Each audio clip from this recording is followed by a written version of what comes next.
welcome to the extraordinary world of Letters of Misunderstood Magic.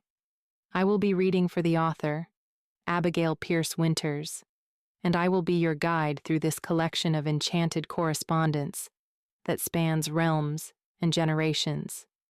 Today marks the beginning of our journey through Volume 1 of these remarkable letters, a testament to the power of connection, ancient wisdom, and the magic that lives in everyday rituals. Before we begin our exploration of these letters, let me share with you how these letters were discovered. This is Thessaly's story. Once upon a time, on a bright and quiet morning, when the peoples of all realms were tucked in their homes, I opened a box.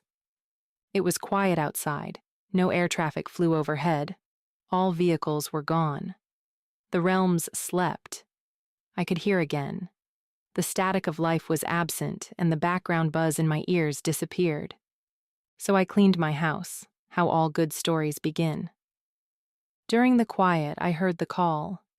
A flicker, a tiny memory at the peripheral of my mind softly reminding me of a forgotten time cast with innocence. This urging beckoned from deep within a back closet, where an old intention still held its power, steeped in cinnamon, frankincense, and the rare strength of ambergris. The scent wrapped around me as I spotted the box of polished wood. I touched the chest to pull it down from the shelf, and a bread recipe flooded my mind. I brought a stool, lifted the box down, and sat on the floor. The lock, stiff with age, relented, and letters spilled out, falling on my lap. A host of recipes, letters, and notes from years ago. I sorted through the recipes, thinking I could send them as holiday gifts to all of the sisters. Jacob's voice reached me from another room. "In here," I called back. When he appeared in the closet doorway, worry etched his face. "Are you all right?" he asked softly. "Why?" I looked up at him. He said the sun had set. His response chilled me. I'd been silent for hours. Impossible. I'd only just sat down. I remembered starting to clean right after morning coffee. He took my hand, voice careful. "It's been hours. Because we weren't allowed outside." The words trailed off, not comprehending, and then described how he searched the closet repeatedly, moving clothes aside, combing through the house, even walking the neighborhood. We sat together, hands clasped, grateful to be together, awed by the experience. That moment transformed me, and all the days that followed. These letters from my sisters lie before me now, rich with recipes for tea, bread, and food, each one telling its own story.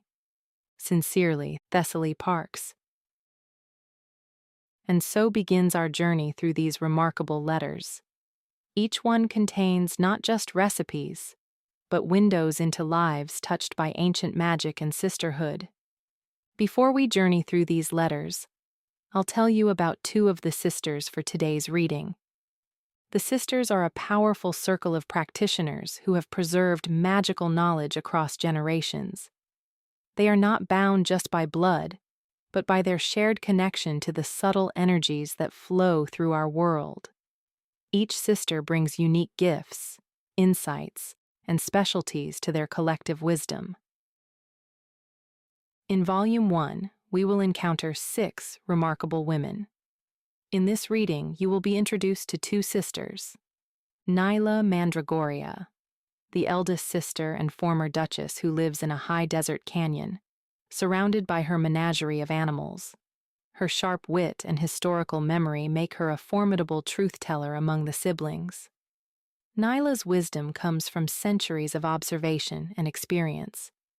Ivy Trolldaughter, Ione's twin and a natural empath who lives in a remote forest of the Upper Peninsula. Her gift for communicating with plants and animals, combined with her genuine compassion, makes her the family's connection to human temporal understanding. Letter 1. Dearest Nyla, do you remember the scent in the air at Aunt Hilde's house? I remember it was tinged with sandalwood, a hint of Palo Santo and… was it mint? Say you remember because this scent was elusive and I've tried to recreate it for years. Occasionally I get a whiff of something similar, and it makes me feel as if I'm home and loved. Yet I've been unable to recreate the scent or the feeling. Aunt Hilde always said that scent is the most direct path to memory and magic, that certain combinations could open doorways between realms. Scent can be the spark of inspiration and the bridge between worlds. She said certain scent combinations could act as keys to reveal forgotten knowledge. Your question about Aunt Hilda's teachings conjures the memory of her distinctive white streak, a path of power slashing from left intuition to right intellect across her flowing hair. I remember a Sunday afternoon, crocheting during the long winter. Her hair was free and lying down the length of her back, a white streak going from her left to her right. She said that was the direction of her power, connecting intuition with intellect. Aunt Hilde taught us that such markings are not mere coincidence, but signs guiding us toward our particular gifts. That day she taught us how to sit and position our bodies so we did not grow tired doing our handcrafting, but would gain energy as our hands moved. She called it the proper form, the way our spine must align with the earth's currents, while our hands form the conduit for manifesting energy. She showed us how to breathe into our lower belly first, then upward through the chest, saying that this mimicked the natural flow of power from root to crown. When practiced correctly, she said our work would rejuvenate rather than deplete us. I've yet to perfect breathing, although it is supposed to be natural. How am I so unnatural? She also spoke about what we had in our hearts as we created. It's a wonder you have lost the details of that day. They are sharp in my mind, and I'll tell you all I can remember.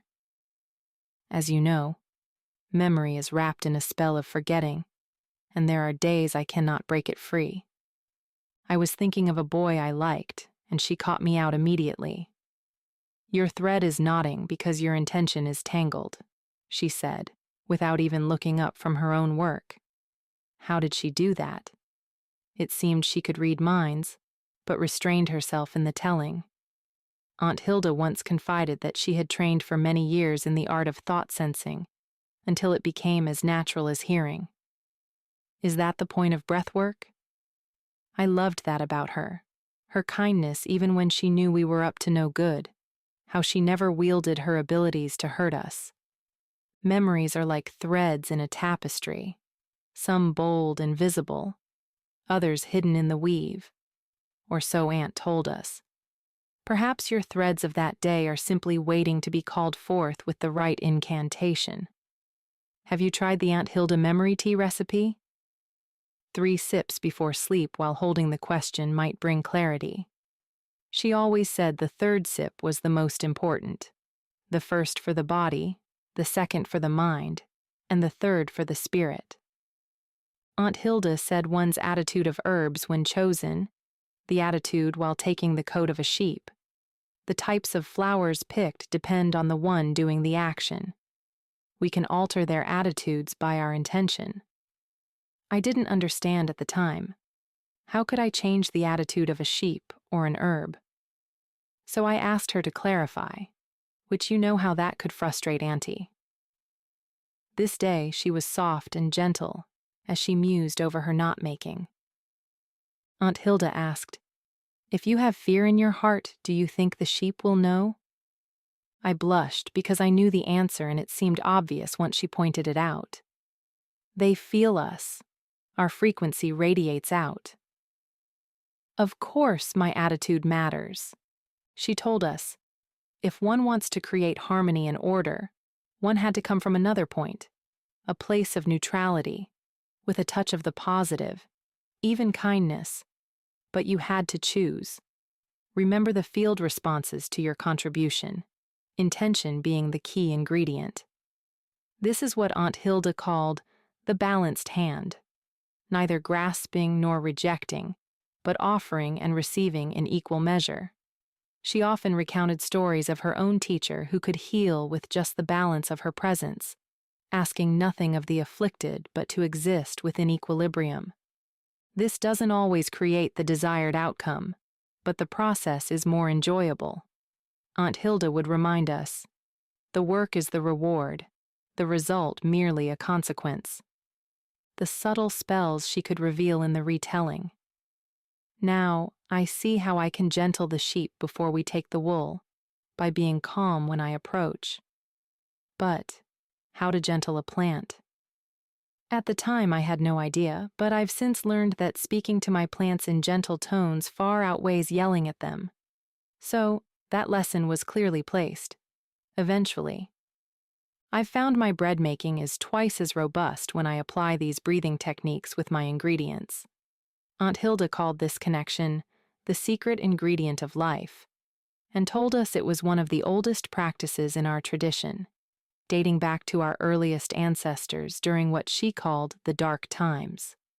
She explained that the dark times taught our people respect for all living things, as survival then depended on true partnership with all elements of our realm, from the grains we harvested to the fires we tended. Thank you for the self-love potion. It hadn't occurred to me that a love potion could be used on myself. Aunt Hilde said that all magic begins within us, yet somehow I missed applying this wisdom to something as fundamental as a love potion. The effects have been beneficial. My dreams are more vivid and my chickens have been less broody towards me. Have you noticed this effect as well? How did I miss this? This is why we need our circle, to remind us of what we know but have forgotten to practice. I've enclosed a small sachet of dream herbs gathered under the last full moon. Place it under your pillow when you wish to recall more about her teachings. She always said that what is forgotten in waking life remains perfectly preserved in the dream realm. So much love, Ivy. P.S. When you try the memory tea, notice how your dreams shift and combine it with the enclosed sachet. This might work better together. Aunt Hilde said the boundaries between memory and dreaming are thinnest just before dawn. But whoever wakes at that time. Thank you for joining me on this magical journey today. The wisdom of the sisters reminds us that magic exists in the everyday, in our kitchens, our gardens, our connections with others. If you'd like to continue exploring these enchanted correspondences, please subscribe to this channel for more readings from Letters of Misunderstood Magic by Abigail Pierce Winters. Volume 1 will be available soon, so sign up for Notify Me on the website. Until our next letter, may you find your own magic in the quiet moments.